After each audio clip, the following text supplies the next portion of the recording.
ask you some question. My topic is discuss exploring the future of augmented reality (AR).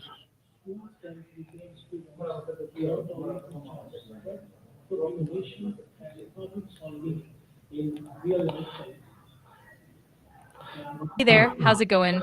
Let me know if there's anything specific on your mind today. Assalamu alaikum everyone. Myself Tahir Bashir. I want to ask you some question. My topic is discuss exploring the future of augmented reality.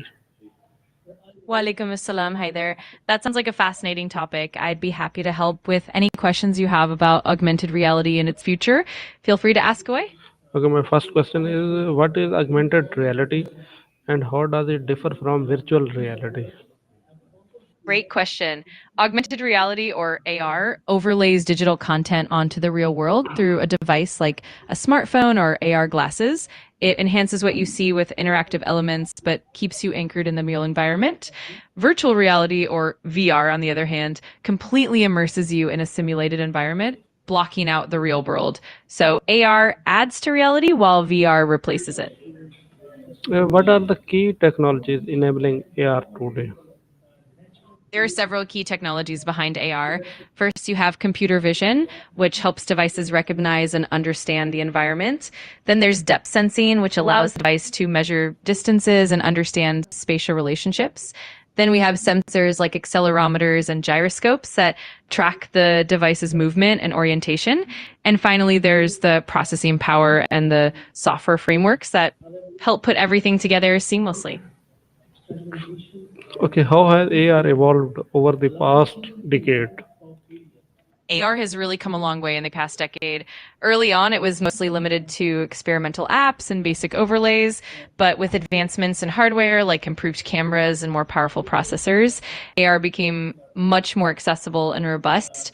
We also saw the rise of AR development platforms like ARKit for iOS and AR Core for Android, which made it easier for developers to create sophisticated AR experiences. And of course, we've seen AR become more integrated into everyday life, from gaming to education and even retail. In what ways is AR currently being used in education and training? AR is making some really cool strides in education and training. For instance, it can bring complex concepts to life by overlaying 3D models, making it easier for students to visualize things like anatomy, chemistry structures, or historical artifacts.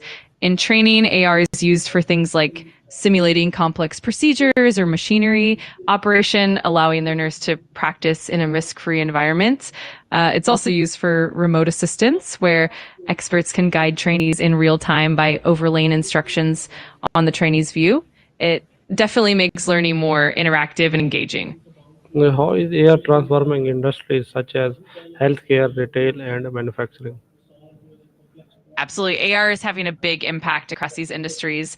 In healthcare, AR helps with things like surgical visualization, allowing surgeons to see 3D images of organs or tissues overlaid on the patient's body, which improves precision. In retail, AR lets customers visualize products in their own space before buying, like seeing how furniture fits in a room or how clothes look on them virtually. And in manufacturing, AR is used for things like assembly assistance, where workers can get real-time guidance and see step-by-step instructions overlaid on the equipment. Overall, it boosts efficiency, accuracy, and customer experience in all of these fields. What potential does AR have in enhancing everyday life experiences like shopping or navigation? AR definitely has a lot of potential in those areas. For shopping, AR can let you virtually try on clothes, accessories, or makeup, helping you make more confident purchase decisions. It can also provide detailed product information, reviews, or comparisons right in your view. In terms of navigation, AR can overlay directions onto the real world, making it easier to find your way around cities, locate points of interest, or even find specific items in a store. It really enhances convenience and user experience in everyday life. How can AR be integrated into remote work or collaboration? AR can really elevate remote work and collaboration in some exciting ways. For example, it can allow team members to share a virtual overlay of a physical workspace so everyone can see the same 3D models or blueprints in real time. It can also help with virtual meetings by bringing in 3D visual aids, making discussions more interactive and intuitive. Plus, AR can support remote troubleshooting, where experts can see what the on site worker sees and guide them through complex tasks with overlaid instructions. All of that really helps bridge the gap between physical and virtual work environments. Okay, what are the challenges in designing user-friendly AR interface?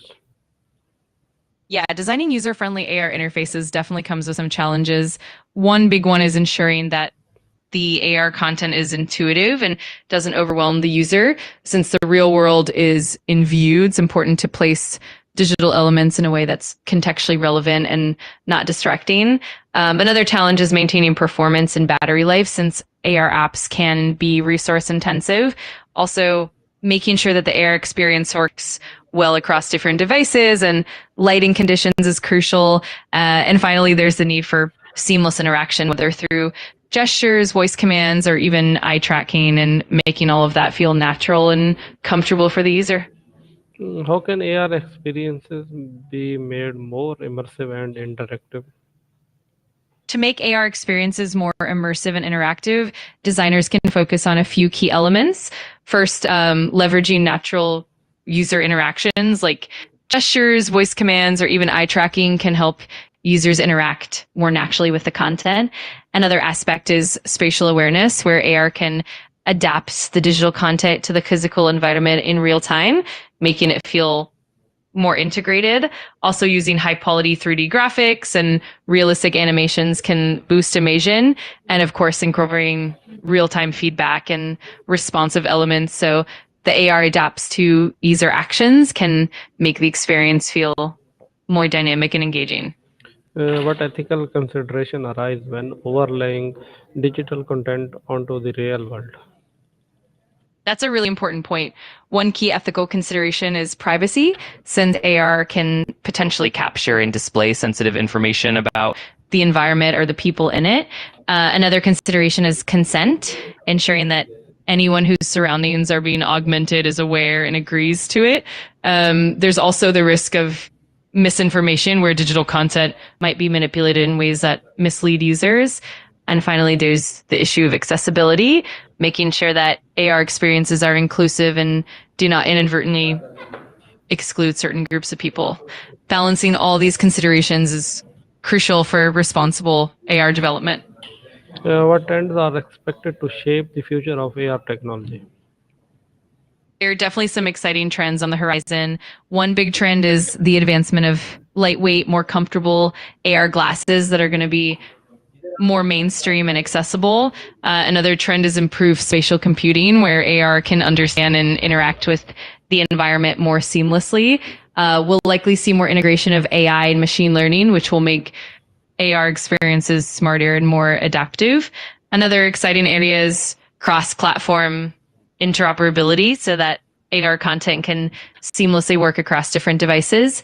And of course, we'll see more practical applications in fields like healthcare, education, and remote work, which will help drive further adoption and innovation. What are the technical limitations currently holding AR back? Yeah, there are definitely some technical hurdles at the moment. One big limitation is the hardware itself. Current AR glasses tend to be bulky, have limited battery life, and sometimes lack the processing power needed for complex AR experiences. Another challenge is the precision of spatial mapping, especially in dynamic or cluttered environments, which can affect how accurately AR content is placed. Also, network connectivity can be a factor, especially for AR experiences that rely on cloud processing. And finally, there's the challenge of developing consistent and intuitive user interfaces that work well across different devices and contexts. All of these factors are definitely areas of ongoing improvement. Okay, what new industries or job roles might emerge because of AR technology? There are definitely some intriguing possibilities. For instance, we could see new roles like AR experience designers who specialize in creating immersive, user friendly AR content.